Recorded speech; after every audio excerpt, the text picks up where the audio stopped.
recording this lesson. Welcome to AP Calculus AB.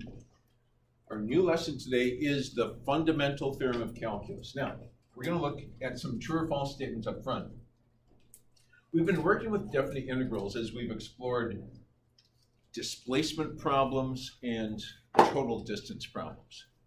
Now, it turns out that a definite integral is, in fact, a net accumulation of a rate of change. We had rate of change in position with respect to time. We took a net accumulation of velocity to get total distance. We also called it a net accumulation of directed area. That's another way to talk about a definite integral. But it's false to say that an indefinite integral is a derivative. To make it true, we'd have to say an indefinite integral is an antiderivative. So those true or false questions help us wrestle with the vocabulary. But in terms of what is the actual fundamental theorem of calculus, it can be applied to displacement problems. It's like, how do you find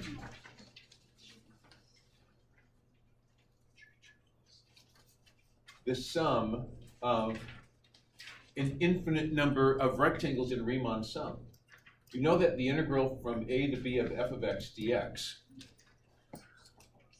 is essentially a limit of a Riemann sum. If you want to find the exact area under a curve, you would have to divide it into n rectangles and take the limit as n goes to infinity. And mathematicians worked on this for hundreds of years, and they were stymied by it. But then, the insight that's proven by the mean value theorem, but the insight that displacement is just final position minus initial position turned out to be true. Suppose f of x is a velocity function. What's the derivative of velocity? Is it acceleration or position? Yeah, derivative of velocity is acceleration. What is the antiderivative of velocity? It's position. So it turns out if you want to find the displacement after, following this velocity function from time A to time B, it would just be displacement. It would be final position minus initial position. Capital F of B minus capital F of A, it's just one subtraction. If you want to find the sum of an infinite number of rectangles, the stunning fact that was so controversial that Newton waited 10 years to publish it because he was afraid he was going to get in trouble. You can find an infinite number of rectangle areas by doing one subtraction problem. And that can be proven using the mean value theorem. Now, suppose, and the only condition that has to be satisfied is that function f is continuous over the closed interval square bracket a comma b.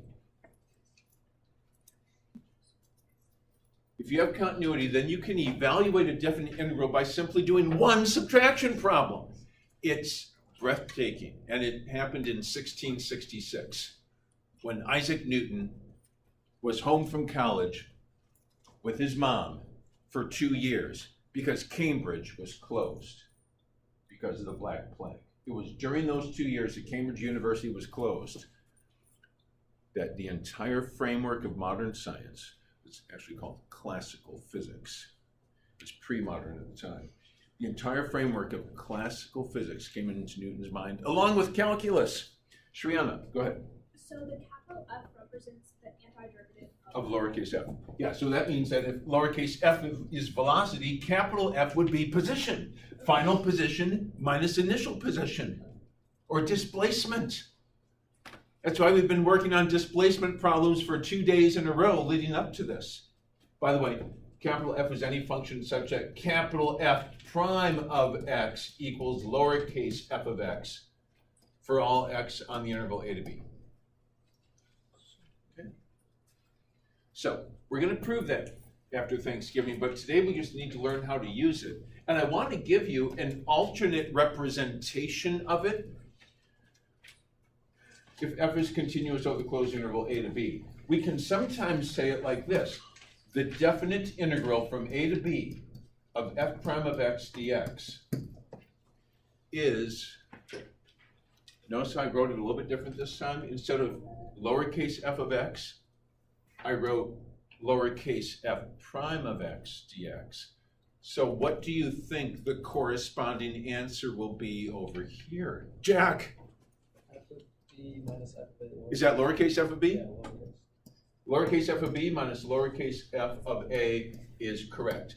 And that's the most elegant way to write the fundamental theorem of calculus. Again, that's if f is continuous on the closed interval a to b. So this is a major human accomplishment that got mankind to the moon in the year 1969. The fundamental theorem of calculus. When I'd like you to pronounce it. So when I say go, I'd like all of you to say out loud and in unison, the definite integral from a to b of f prime of x dx equals f of b minus f of a. Yeah. For the last thing you wrote, no, below. That's supposed to be. That's square brackets a to b. For all x that are elements of the set, square bracket a comma b. So that's a square bracket. Yeah, it's the same, yeah, both those are square brackets. So when I say go, let's pronounce it starting with the definite integral. Ready? Go. The definite integral from A to B of dx equals. f of b minus f of a. This is an infinite Riemann sum. It's n rectangles where n goes to infinity, and you can find the areas of all of them using one subtraction. Let's do an example. This star is simply a signal that I want you, this is not an official math symbol, that I want you to sketch a graph of the situation. So, let's take a look at problem one. In problem one, we have the parabola y equals x squared.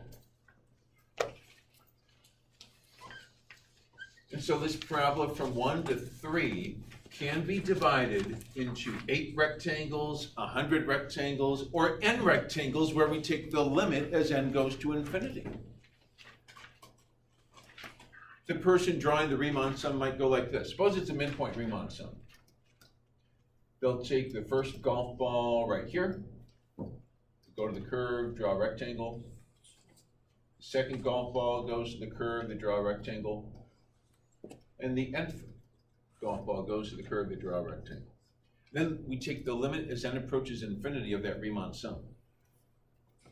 That area is actually exactly found by just taking the antiderivative of x squared. By the way, Wesley, what is the antiderivative of x squared? Antiderivative of x squared is x cubed divided by 3. Way to go. So it's x cubed over 3. Now it is plus c. However, because of the subtraction, we'll never have to write the plus c when we're doing the fundamental theorem. I mean, I'll just show you briefly what would happen if I did write the plus c. Please don't. But if you do write plus c, evaluated from 1 to 3, f of b would be, and again, this is the part, it's just eye candy, just watch to see what to not do. 27/3 plus c, that's f of b. F of a is 1/3 plus c. Do you see how the c's cancel upon subtraction? There's no point in ever writing the c's for the fundamental theorem. It's just 27/3 minus 1/3 is 26/3. So what you actually do when you do the fundamental theorem, and I'll show this in green, is all you have to do is, I'll show it on a separate line, x cubed over 3 evaluated from 1 to 3. So here's your a value, here's your b value. So that's f of b is 27/3. F of a is 1/3. So the answer is 26/3. The stuff in green is the only thing that you have to actually do. And then I expect you to go to your calculator and check to see if that's correct. So on your calculator, go to your home screen, and just press Math 9. Go to the home screen and type Math 9. See if 26/3 agrees with your calculator. 3 cubed is 3. I mean, 2 cubed is 27. So it's 27/3 minus. Well, First, let's check it on the calculator, and then I'll take questions. All right, so here we go. So let's check it on the calculator first, and then I'll go back and take questions on that. Let's type in x squared. We're going to take the definite integral of x squared with respect to x from 1 to 3.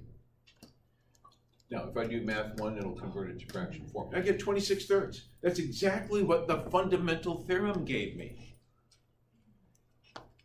Now, how did the fundamental theorem give me, I mean, it's clear how the calculator gave me 26/3. How do we do it? Well, do you agree, that 3 cubed is 27?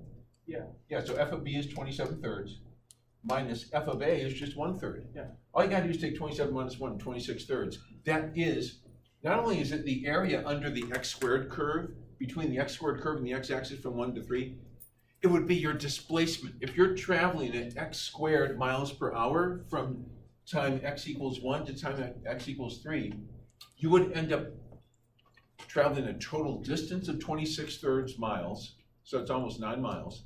It's 8 2/3 miles, but your displacement, more importantly, your displacement would be 8 2/3 miles. Do you have any questions on that one? That's your first example with the fundamental theorem. Now we're going to tie that into sigma notation. We'll do part of the lesson after break, but for the homework that's due tomorrow, as you may have already seen, the homework assignment is just 3 problems. If you look at the assignment calendar, you see exactly what the homework is that's due tomorrow. All you gotta do is go to topics and click Unit 4. So, period 7, the topic for Unit 4. If you click on assignments,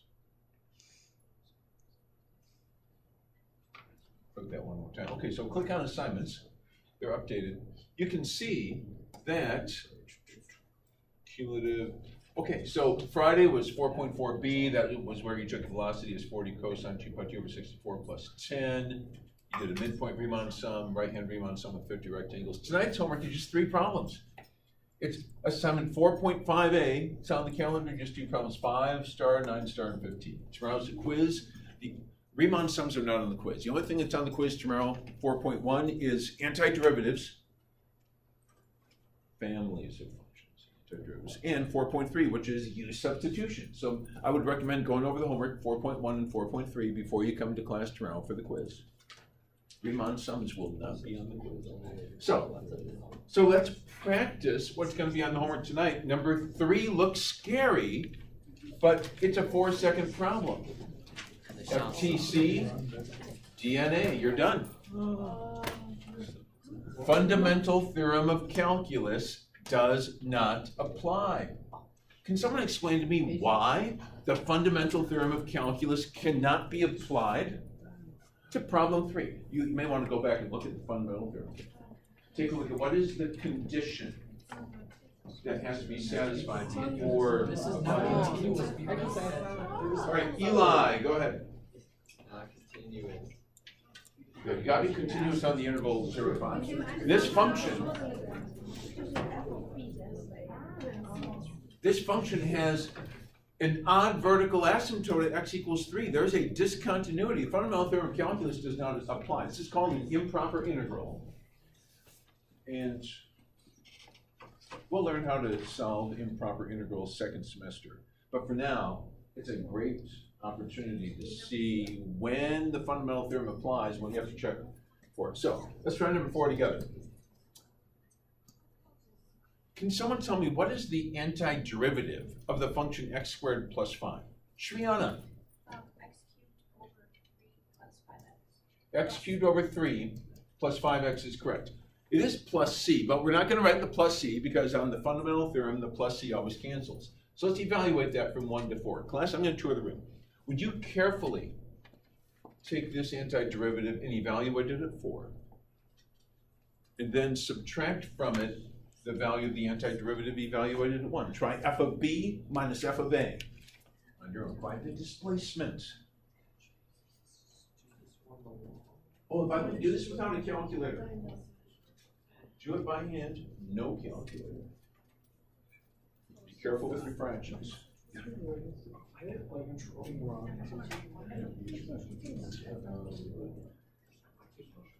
of b 一个是 f of b 是 b 就是这个数式 b 代表这个数式 a 是oh yeah. 4是 b 还是 x 是一个位置，然后 a 和 b 的之间也代表是这个 x。a b 是代表 x，a b 就是 x。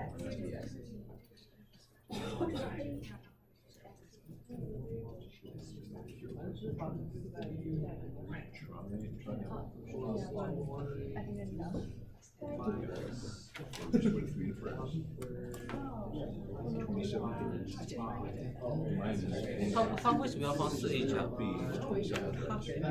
上面写了个4，那你为什么就要放4呢？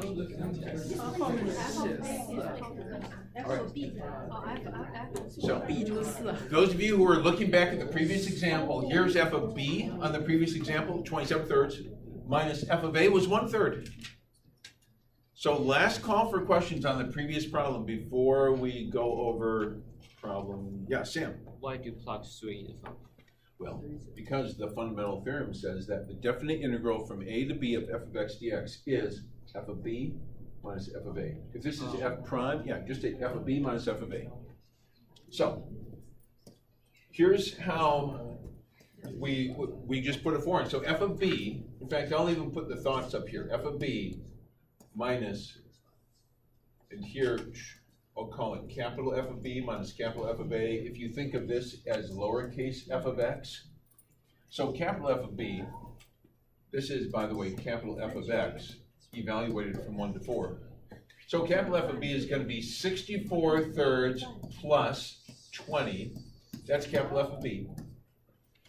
What's capital F of a going to be in unsimplified form? 64/3 plus 20 is unsimplified. Can someone give me capital F of a in unsimplified form? All right, Will, go ahead. Oh, 1/3 plus 5. 1/3 plus 5. So when you subtract, 20 minus 5 is 15. You get a final answer of 63/3 minus 15. And okay, so 20, it's actually plus 15.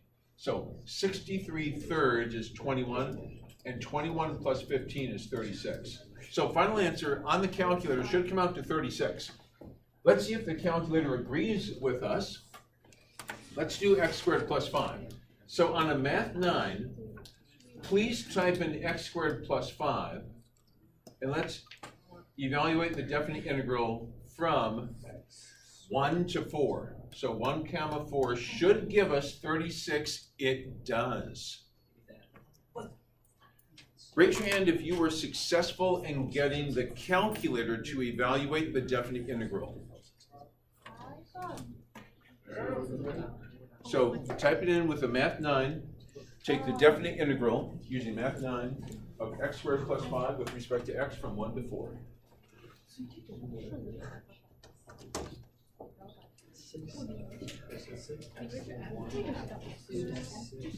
All right, so let's just pause here.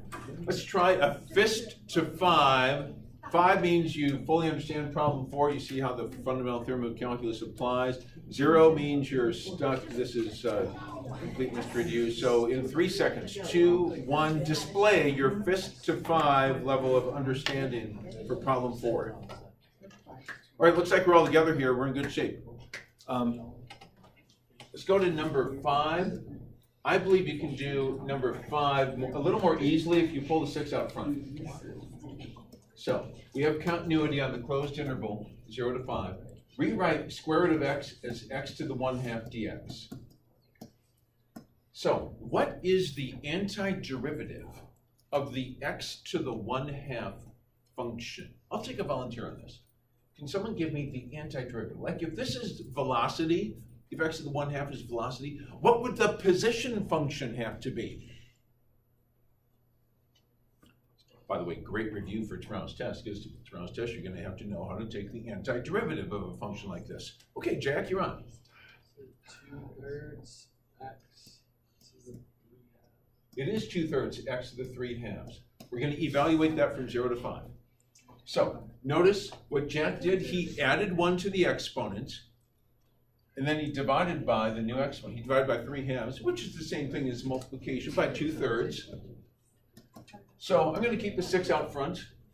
And working with square roots, I would recommend that you write that like x, 5 to the 1/2 is the square root of 5, but we're taking that to the 3rd power.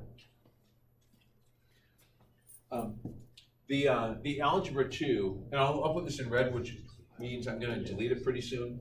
But when you look at 5 to the 3/2, I would recommend that you think of that as the square root of 5 cubed, which is the square root of 5 times the square root of 5, you change that 5 to a 3. It's the square root of 5 cubed. So it's the square root of 5 times the square root of 5 times the square root of 5. So it's 5 radical 5. So getting this out of the way, it may look kind of scary, but it's really just 6 times 2/3 times 5 radical 5. Now 3 goes into 6 twice, so we got 4 times 5 is 20 radical 5 would be the displacement, given this is the velocity function. So if you're traveling 6 square root of x miles an hour, then after 5 hours you've traveled 20 radical 5 miles, or at least that's a displacement. The total distance could be different, but this one, yeah. Friends, I want to skip. No, actually, let's try number 6. Let's not skip number 6. Let's do number 6. You may begin.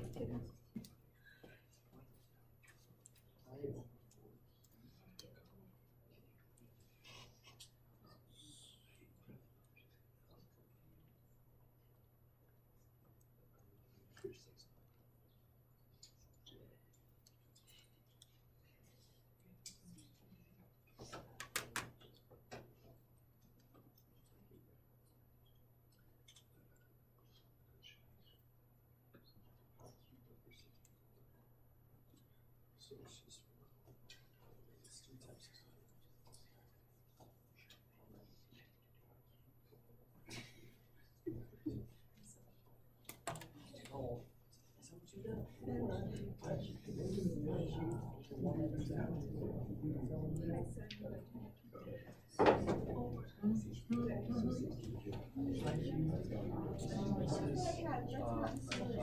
你难道不觉得这个比别的简单多了？结果你是在这个按之后， When you take the antiderivative, then the integral should be there. So the integral should go there. Oh, yeah. Okay. This is the no calculator problem. No calculators until you're finally done. Then you can check it on the calculator. Yeah, those should be no calculator.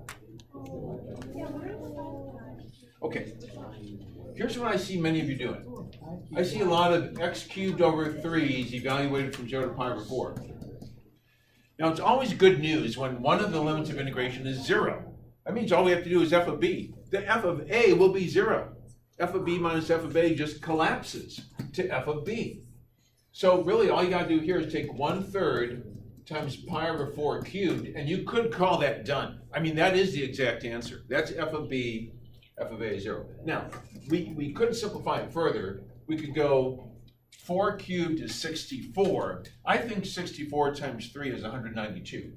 So you could call it 1 over 192 pi cubed. That's the exact answer. Now you can approximate that on a calculator, but I'd recommend going exact. Now let's just pause here. Raise your hand if this is the answer that you essentially came up with. It was essentially that. Okay, thanks. You can put your hands down. Now, what questions do you have on this? Now the next problem had to do with birthday cake design, for my daughter's first birthday. It was a discovery I made in the calculus class. I thought, you know what? It was right before my daughter's first birthday. I thought, this is the time to make this happen. In the cake decorating department at Jewel-Osco. That's why you gotta know calculus if you're gonna become a cake decorator. Consider the sin x function. Something my daughter still remembers, even though she was only 1 year old at the time. The sine function goes from 0 to pi. Have you ever wondered what is the area under the sine function? And yes, I do have the picture from her first birthday. All I have to do is press this, and her picture will appear. And you'll be able to see what she thought of calculus on her first birthday. But what's the area from 0 to pi under the sine curve? Well, now that we know the antiderivative of sine x, we can actually figure it out. What is the antiderivative of sine x? Wesley says negative cosine x. Raise your hand if you agree with Wesley. Actually, that's correct. Now, there's so many negative signs in this problem that it's mind-boggling. You see, if we evaluate this at b, it's going to be, in fact, please tell me what I should write down after I found the antiderivative values of a are 0 and pi respectively. A and b are 0 and pi.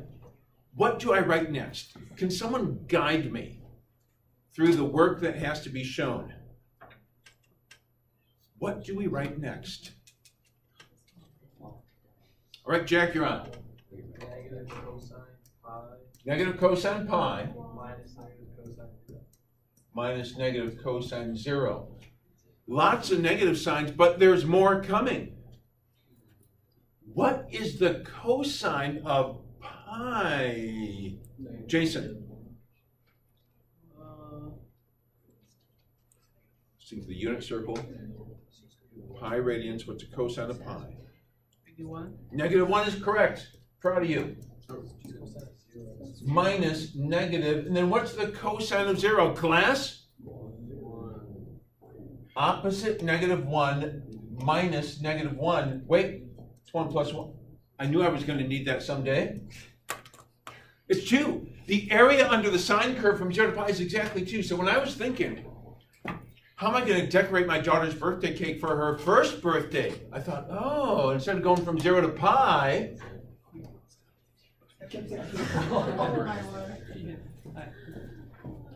it's real. This is my daughter Elia. This is her first birthday. On her cake, I wrote Elia is, and the people at Jewel-Osco just wouldn't do it for me. I said, can you just put the definite integral from 0 to pi over 2? Instead of going all the way from 0 to pi, I said, can you just go from 0 to pi over 2, sine x dx? So let's zoom in on that just a little bit. Elia is definite integral from 0 to pi over 2 of sine x dx. And look at the expression on her face. This is I can't believe my dad's a math teacher. Why can't I just have the number 1 on my birthday cake like all the other 1-year-old daughters? It was a big moment. And it's forever, in her mind, it's a reminder that the integral from 0 to pi over 2 of sine x dx. It's got to be 1.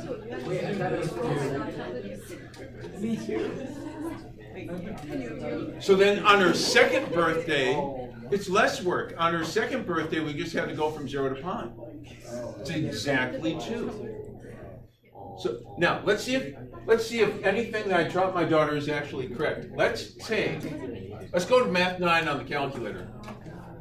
Did you have enough light? Let's do sine x with respect to x. Let's just go from 0 to pi over 2. Is that a legitimate mathematical expression for a daughter's first birthday? It's true.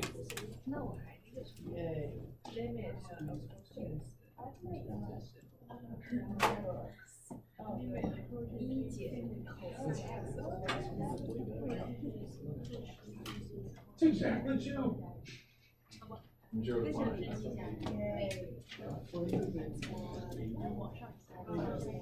All right, do you have any questions? 老师讲教了给你， I'll get 弄不清楚 you 完全不会。 for the answer to that one. All right. So, we've got 6 minutes left. We need to look at the homework that's due today. So please take out the paper submission homework for those 2 Riemann sums. Concept development work. Adam, question? I couldn't hear you. Did you say that will not be on the quiz? 做出来 Yeah, the 多少 quiz, 啊 this is 4.5. The quiz covers 4.1 and 4.3. ？Cindy, what do you get? Okay. All right. So, ladies and gentlemen, let's take a look at what you're supposed to do for today on the homework. Okay. Now, the function for today's homework, and can you help me with this? Was it 4 cosine of 40? It was 40 cosine? Okay, so it was 40 cosine of 2 pi. You can use either t or x, it doesn't matter, you have to use the variable. Was it divided by 64? Yeah. Was it plus 10 at the end? Yeah. Okay, so that's our velocity function. Sometimes we go up to as high as 50 miles an hour, 40 down to, 40. So I'm surprised I let it go that big. Because then it never goes negative, but that's fine. So the exact answer from, I gave you 0 to 80, right? Yeah.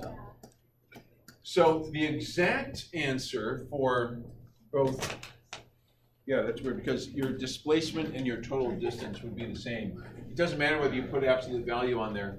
That's why on the homework that I put on the official thing, I wanted this to be the number 4 instead of 40. But I gave you 40, and so that's when you did. That was the exact answer. However, when you did the midpoint Riemann sum, and just want to look at the statement of the homework, because when I stated it, I asked you to integrate from 0 to 80 and approximate it with a midpoint Riemann sum. So, and then it turns out that the absolute value gave the same answer because it never went negative. So let's just look at this first one with the midpoint Riemann sum. And I'm going to use some sequence. Now, 80 minus 0 divided by 50 is 8/5. So every rectangle, all 50 rectangles, had a width of 80/50ths, or 8/5. Then when you went to list and did sum and sequence,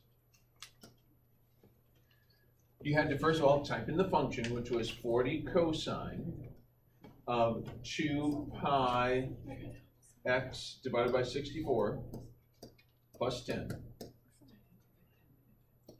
with respect to x. Now, who can tell me what the first golf ball was? On the midpoint Riemann sum, what did the first golf ball have to be? All right, Jack. So 4/5.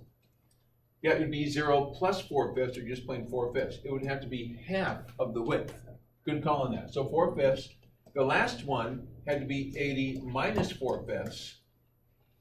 And the distance, basically the increment, is 8/5. So on the midpoint Riemann sum, it should come out, wow, it's really close to the exact answer. So that's the midpoint Riemann sum on both velocity and the absolute value of velocity. In this case, the absolute value made no difference. Yes, Crystal? Let me get the sum and the sequence. The sum of the sequence. Basically, you're taking the sum of a list, so that's why you go to second list. I'm gonna make this a little bit bigger for you. And so yeah, we go to second list right here. And then if you, in fact, I'll redo it for you. If you arrow over to the math submenu, see how I did this over up here? Crystal, see how I arrowed over to the math submenu? Item 5 is sum. So that's how you get sum. Now to get sequence, Crystal, you go to list again, but this time arrow to the ops submenu to pick up item 5. Eli, go ahead. So with the new method we learned today, is this still gonna be on the test? The test. Well, yeah, see, the Riemann sums are on the AP test left and right. Because on the AP test, they use Riemann sums to approximate definite integrals. So yeah, they'll be on the test along with the one we learned today. So they'll both be on there. Hey, just turn in your paper submission homework on the table on your way out, and homework 4.5A is due tomorrow.